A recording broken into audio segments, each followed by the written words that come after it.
Our other key word is going to be manifest destiny. What's manifest destiny?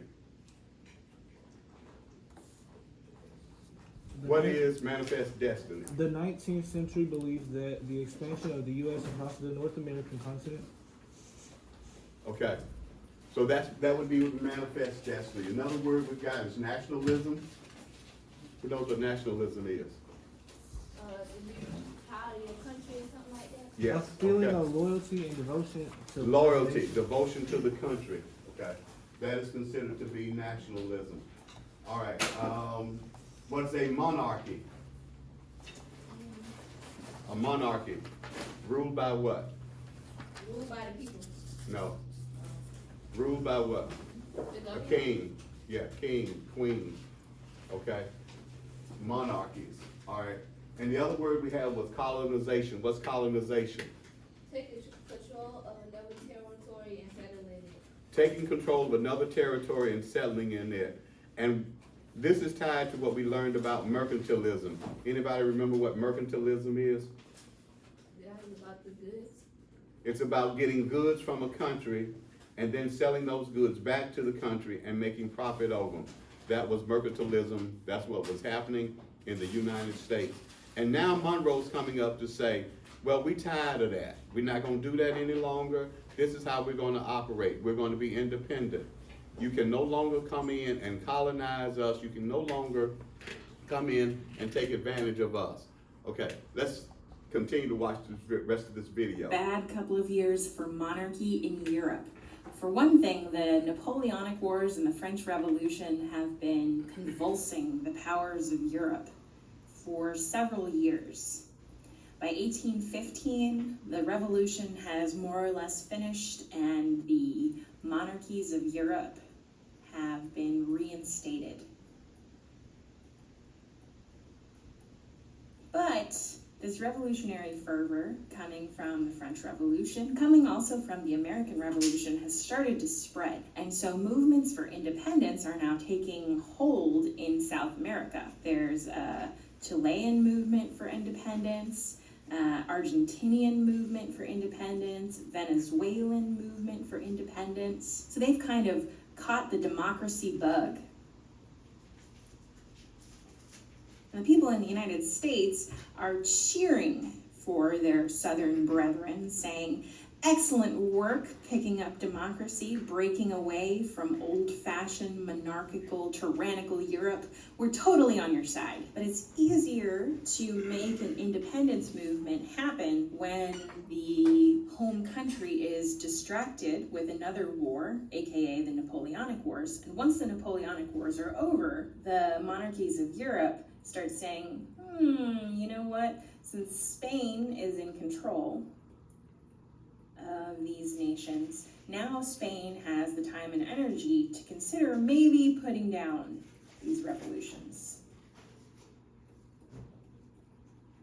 So they're no longer distracted by war, and they have the manpower and the bandwidth to think about maybe trying to reinstate or secure Spanish rule in South America, where nations have been in the process of revolution. Now, we don't know the extent to which Spain was actually planning on putting these revolutions down, but we do know that the United States and England were very concerned that the monarchies of the continent, France and Spain, might join together and try to put down all of these revolutions. Now, why wouldn't they want that? Well, for the most part, it kind of came down to markets. Now, if you think back to early American colonial society, the economic system was known as mercantilism.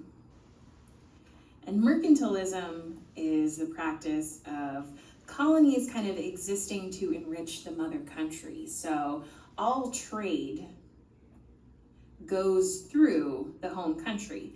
And that means that the home country is going to be making sure that the colonies are not trading with any other international partners, because... What is the bottom line? What is this, all of this about? One word. Money.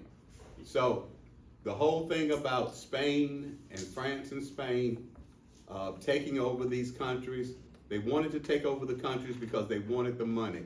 So in order for them to take advantage of the riches, to take advantage of the opportunity for the mercantilism, where they can take all the goods out of a country and then sell the goods back to the country at a profit, well, was what they were trying to get going on. The bottom line is everything's about money. Today, what is everything all about? Money. Nothing has changed in that regard in the history of these United States, nor in the history of the world, but it's all about people wanting to get rich. So the fact that other countries had agreed with what Monroe was saying, and he had what they call this democracy bug, that they wanted to be free, that they wanted to be independent, it met well with what his goals were. Okay. They want to be the ones who are enriched by the natural resources of the colonies. So when Chile and Argentina and Venezuela revolt from Spain, it means that their markets are now opened up to the United States and to England.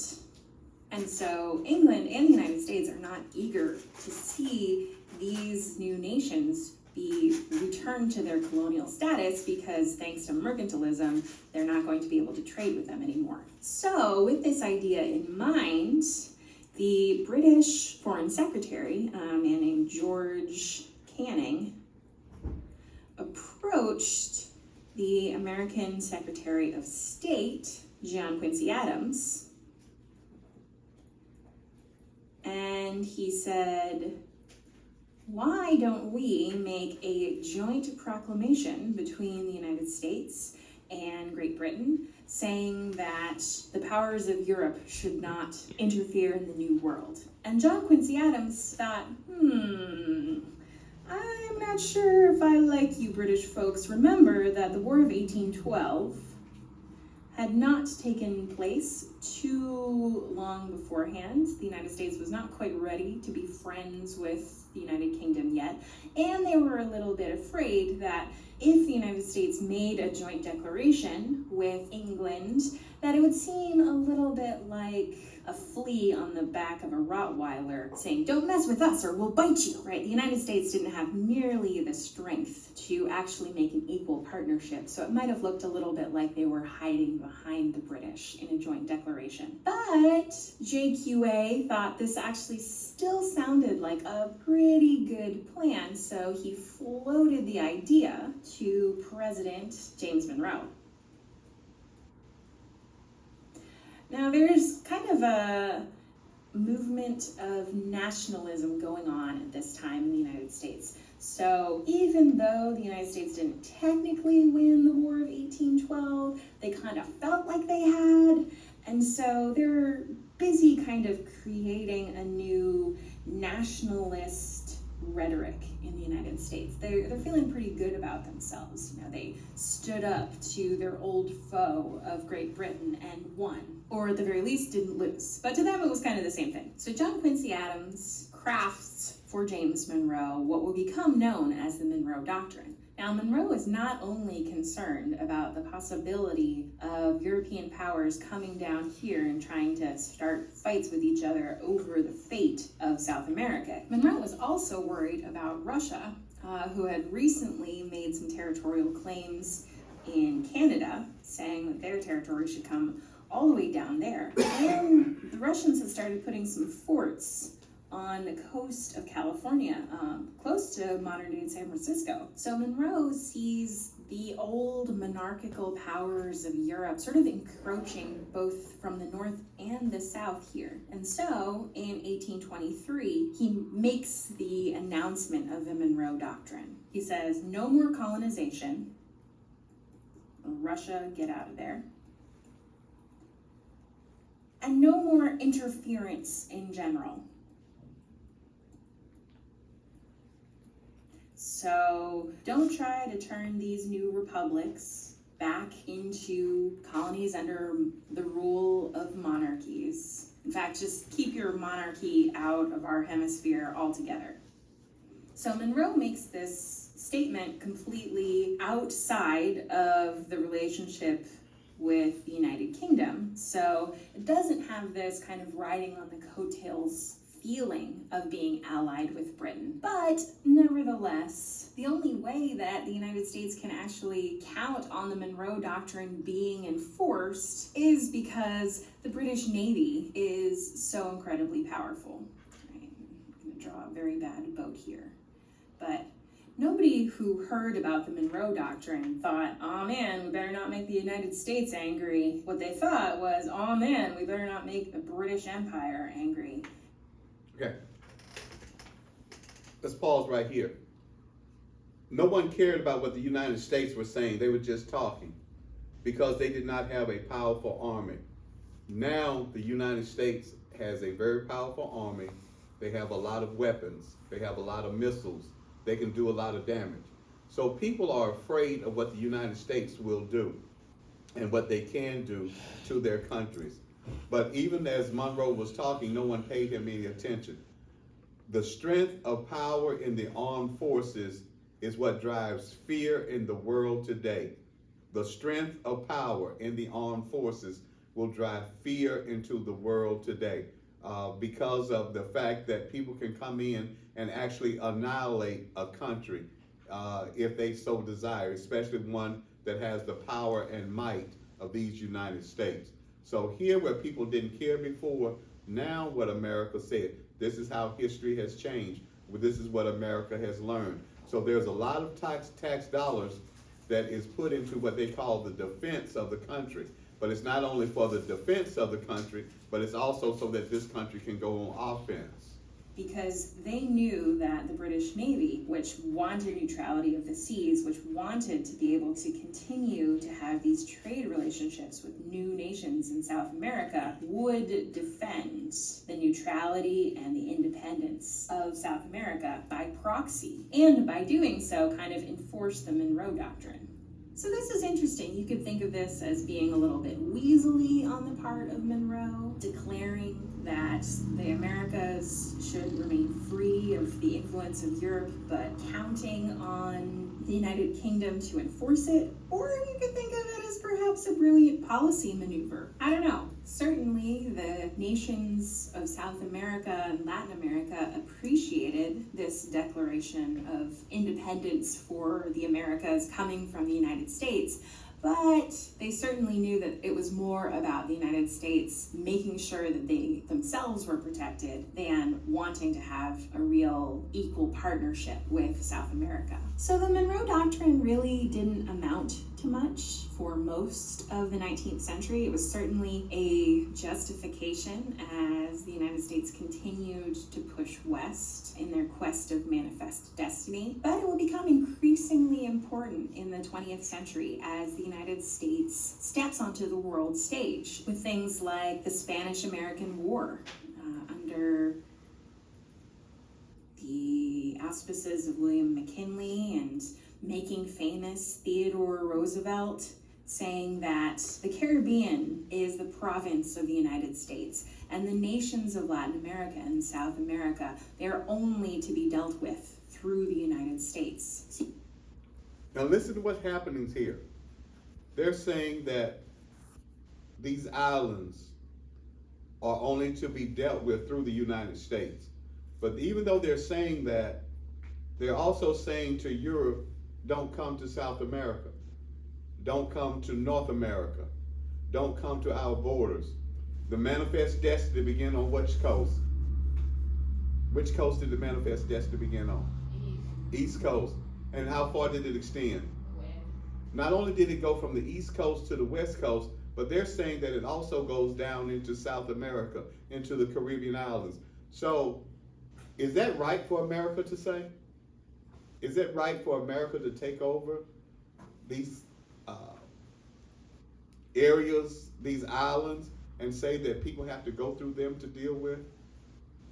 It's not right? It is right. Not right? Should we say, Europe, you can't come over here, but we can go and basically control those islands?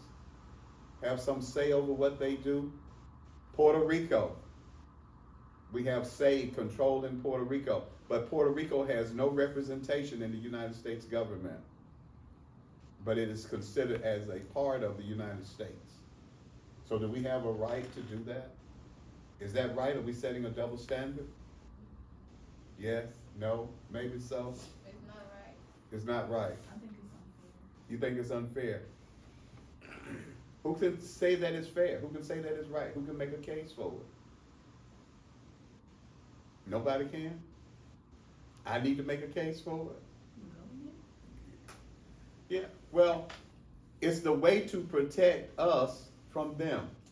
So as long as we control them, they're so close to us, then they can't attack us. Tajir's asked a question a couple of days ago about the Cold War. The Cold War existed with Cuba, and the fear was Cuba is so close to America that they could very easily bomb America. They could very easily have access to America. So that was America trying to protect themselves from foreign nations, from being attacked, from being taken over by other countries. Okay?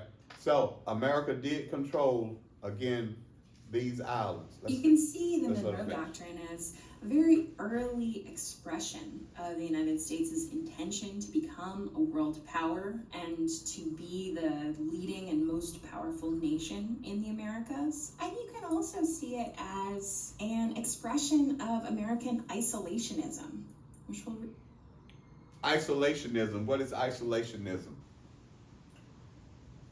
What is isolationism? Yes, when you disassociate yourself from everyone else. In his first speech, George Washington said, we need to stay out of the affairs of other countries. We need to just take care of our country.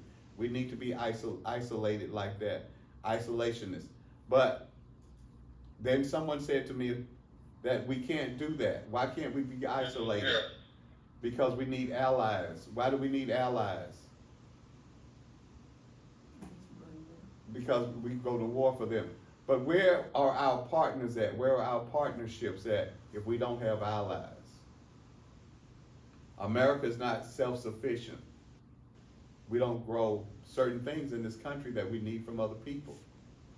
So we have to be partnered with those people because we have a vested interest in how well their countries are doing. Okay? And another point that she makes in this video, let's catch this one. America had a desire to become the most powerful nation in the world. The most powerful nation in the Americas, she said, but now we consider ourselves to be the most powerful nation in the world. Okay.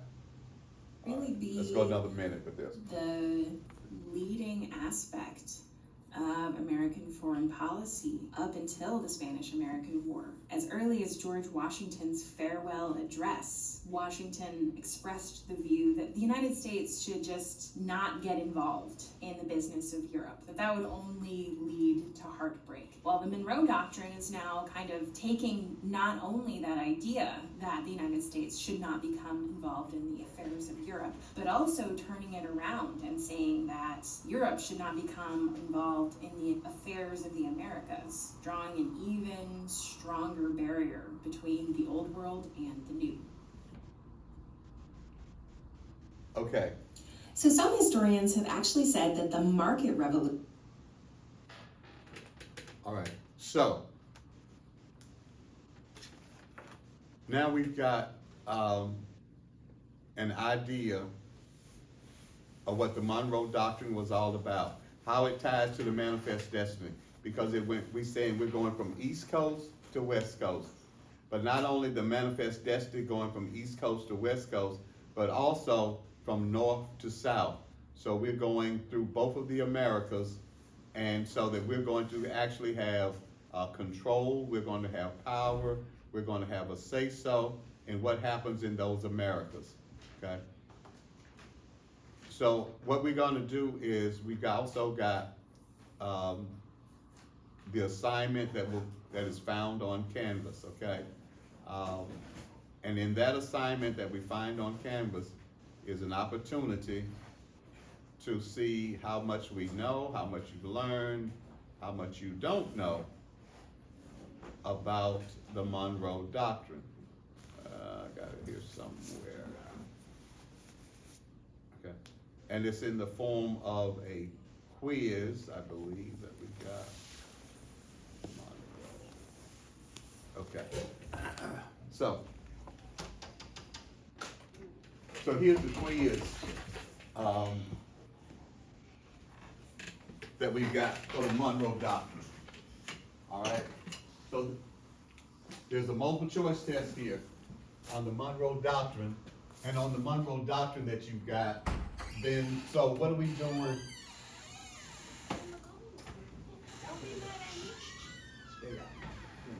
Okay, so on the Monroe Doctrine, here's the quiz that you've got. And the quiz that you've got, y'all need to answer these questions, okay? 8, 9, 10, 11, 12, 13, 14. Okay, 15 questions that have to be answered. They're to be found on Canvas, all right? So let's make sure you go on Canvas and take a look and get these 15 questions answered. They're due tomorrow morning, it's 10 o'clock, okay. Let's bounce up. Can I-